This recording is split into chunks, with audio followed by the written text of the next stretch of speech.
Hello, I am Brenda Howell, and welcome to my YouTube channel. And today I have my neighbor and new friend, Judy Rittenhouse. She has agreed to be my model today.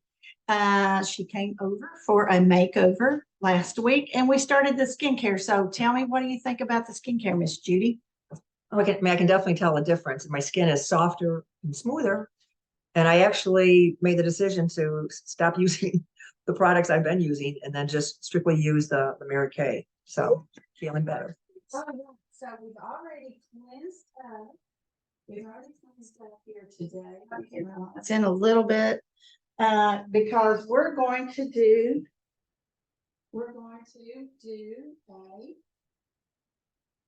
a makeover, and you all can watch me today. So I thought this is going to be some training for you. So we're going to go start from foundation all the way up. So we're going to be doing eyes and lips. So y'all are going to get to learn.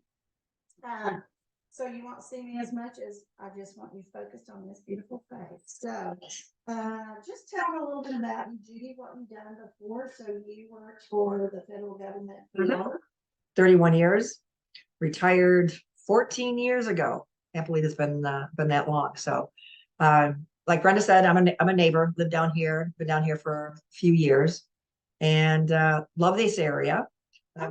Just a plug for her is she lives on the lake, on Wood Creek Lake, and she also has a cabin that she Airbnb. Yeah, Airbnb and VRBO. So if anybody wants to look for a log cabin for the weekend or whatever, just let Brenda know. Yeah. Here we go. Yay. Okay. So Miss Judy Rittenhouse. And so we're going to go ahead and get started. The first product that we're going to put on today is Mary Kay's foundation primer. So you want to use about a pea-size amount. So we're going to use about that much. Whoopsie. Okay, and so you're just going to rub it together with your two middle fingers because your two middle fingers have the least muscles. You don't want to pull or tag a lot on your skin. So she's going to go ahead and rub that all in. And now what this is going to do, I just always talk about this being like spackle for your wall. So before you paint your wall, you always fill in the holes with spackle.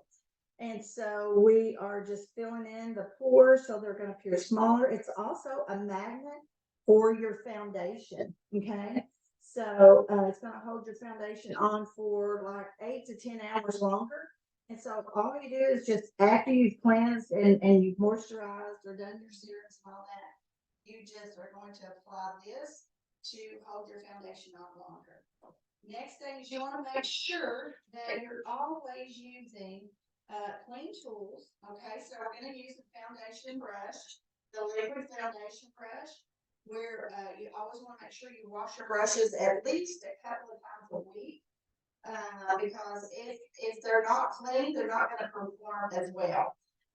Dirty brushes that's not been cleaned for a while is actually going to hold your it's going to grab the product and hold it instead of releasing it on your skin, and it can actually break down the performance of the foundation as well. So whenever you're selecting a foundation, you always want to, if possible, with a Mary Kay beauty consultant. That's the purpose of having a Mary Kay beauty consultant, is you can always make sure you're getting the perfect shade of foundation. So we always, when you first put on your foundation, you're going to see that it looks very, very light. Okay, so I'm going to do another test. I already know this is her correct shade, but notice the difference of when I first put it on, it's very light. And then as it begins to dry, it's going to oxidize with your skin. And it's going to, if we've selected the right shade, it should match your décolleté. So sometimes we may be lighter under here and where the sun doesn't hit us there. So sometimes you may have to pull your foundation down just a smidge just to blend in some color. But the whole purpose of this is when I look at her from here to here, I want to make sure the décolleté, the chest area, and her face matches. Okay. Anything underneath here, we may have to blend down. So I have chosen a matte foundation because I want to make sure that she doesn't feel it. She's not somebody that likes to feel a lot of makeup, wants to look pretty natural, but enhanced. And so I've chosen the matte foundation. And I always start by putting it on top of my hand. And I'll start with about that much foundation. I don't typically put mine in the bristles because I don't want you to waste anything. Okay. So we're going to start with Mary Kay's matte wear foundation in beige N190. The N stands for neutral. And I'm going to use this foundation brush. This is like $14. This is the best $14 you'll ever spend. Now I actually do start. I start in the center of my face because that's typically where you're going to need most of the product to hide any redness. So we've also done an ID puffer on her.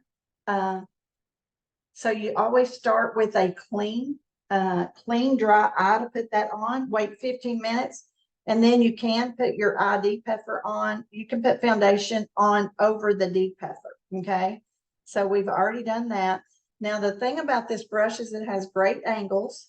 So we can get in all the little cracks and crannies of her face. We can get in there. But I'm going to put the foundation on and let it blend out as I go from the center. Most of your coverage needs to be in the center of your face. Now, Mary Kay's foundation is more than just to look pretty. To be honest, it is to protect your skin from all the dust and dirt and pollen that's flying outside. I'm going to do your eyelids. Oh, sorry. That's okay. Real life happens. It's a good thing I didn't have it. Actually, I thought my computer. I thought it was my computer. Sorry, it's my phone. That's real life. Okay. So, but the foundation is to protect our skin from the dust and dirt that's flying through the air. It's going to collect this instead of going into our pores. Okay. Now you can also press our products into your skin because our products are non-comedogenic, which means it does not clog your pores. Okay. So we're going to blend this in. I'm going on your eyelids. So I want to even out her eyelids. She's got a little bit of a shiny, veiny look in her eyes. So do I. Most people have discoloration over their eyelids. So my whole purpose with the foundation is for a layer of protection, but also just to even out, because uneven skin tone actually, people will perceive you of being older with uneven skin tone more than with wrinkles.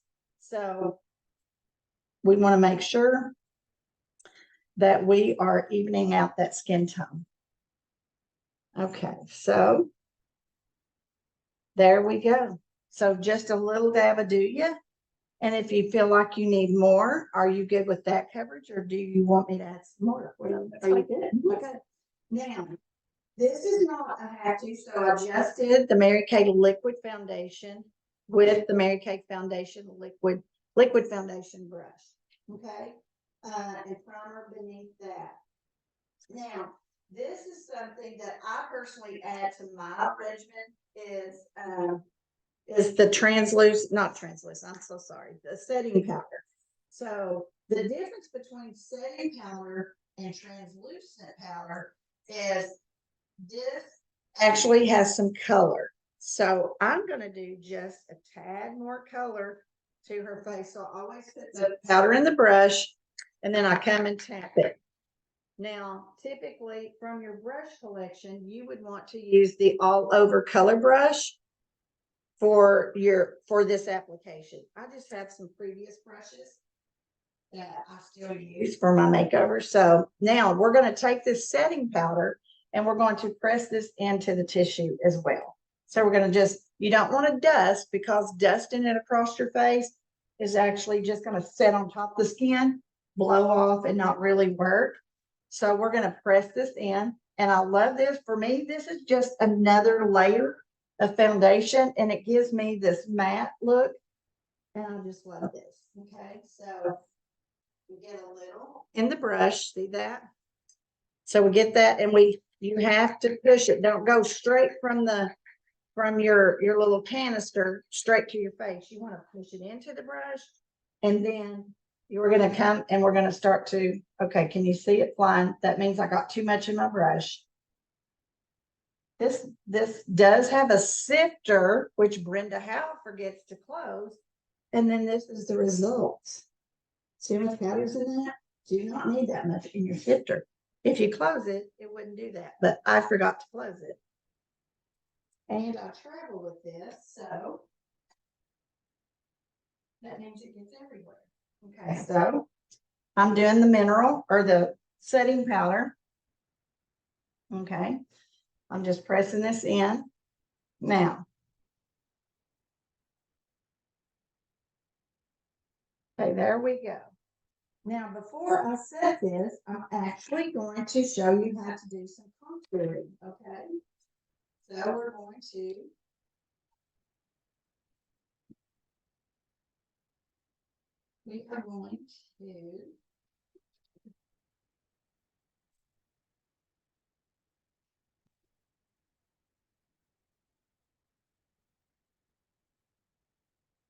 now we're going to take this. This is cocoa. This is latte. These are contouring powder, okay? And so you will need this is a blush brush from the UK Brush Collection. And you can see it's angled. So you're going to need two of these. This was labeled contouring brush, but my light will come off. So that brush. When you're using it as a contouring brush, you can see it angles up. It's got a little indentation in this, so you can actually hold your finger when you're putting your blush on. But I'm going to turn it where the long bristles go down, and I'm going to use it as a contouring brush, okay? So, I'm using Mary Kay products. If you'll notice, I'm just touching in it instead of rubbing it, okay? You can see how much product I got on there just from touching it. Now, so the brush is going to go down because what we're going to actually do is I want you to think of contouring as erasing the outer part of our face and creating some shadows so that we're going to create a shadow beneath this cheekbone to bring out the cheekbone. Okay. So we're going to start at the ear boobie. I call it an ear boobie. Okay. So we're going to start right there and we're going to come like this. So we're going to stop at where the cheekbone rounds off. We're going to stop that color there. Now see how the angled brush is going down. So it's cupping underneath, and we're going, so really you can kind of think of this as like a 3. So we're going to come up here. We're going to leave the center of the forehead open. We're going to let that be light. So we're going to start right there and do like a 3.